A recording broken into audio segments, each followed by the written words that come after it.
Assalamualaikum warahmatullahi wabarakatuh. Perkenalkan, nama saya Fadila Nela Putri dari Rekce dengan NPM 2416011120.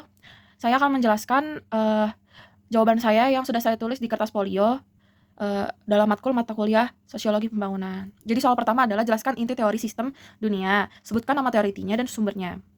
Oke. Jadi nama teorinya World System Theory atau diartikan teori sistem dunia. Tokohnya adalah Immanuel Webster. Sumbernya dari Webster The Modern World System 1974 dari jurnal. Lalu Western World System Analysis and Introduction 2004 dari jurnal. Jadi teori ini menjelaskan bahwa dunia bekerja sebagai satu kesatuan ekonomi besar yang terhubung oleh sistem kapitalisme.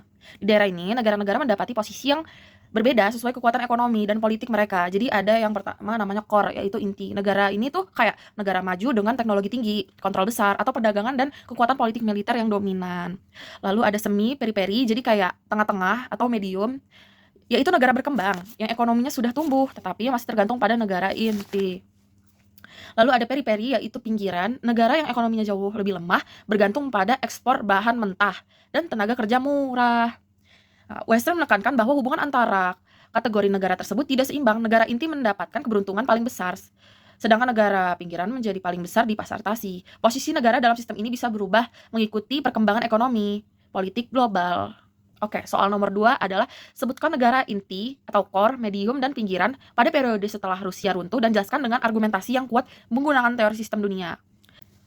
Saya akan menjawab soal nomor 2, yaitu dari pertama negara inti.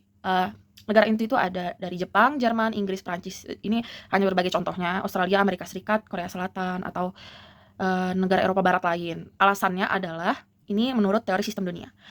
Negara-negara ini menguasai teknologi canggih, industri kunci, dan sistem kekuasaan global. Memiliki pengaruh kuat dari lembaga internasional seperti IMF, Baru Dunia, dan WTO. Setelah Uni Soviet bubar, ITS dan seutuhnya menjadi sangat pusat dan masih sistem kapitalisme dunia tanpa pesaing besar. B. Negara semi atau periperi medium.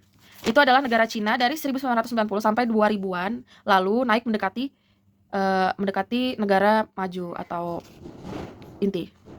Rusia pasca 1991, India, Brazil, Turki, Meksiko, Afrika Selatan, serta beberapa negara Eropa Timur lainnya. Ini termasuk negara dalam semi periperi.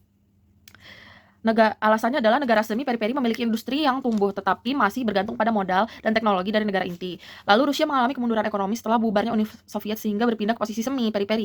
Ekonominya rapuh dan bergantung pada ekspor Eropa. Cina pada awal 1900-an menjadi pusat produksi global dan masih bergantung pada investasi luar sehingga masuk kategori semi periperi sebelum naik kelas. Yaitu yang terakhir C, negara periperi pinggiran. Mayoritas negara Afrika, ya di Afrika Sub-Sahara, beberapa negara Asia Selatan sebagai Asia Tenggara, sebagiannya Asia Tenggara, negara kolonial di Amerika Latin, serta negara Uni Soviet di atas tengah seperti Kyrgyzstan, Tajikistan, dan Uzbekistan.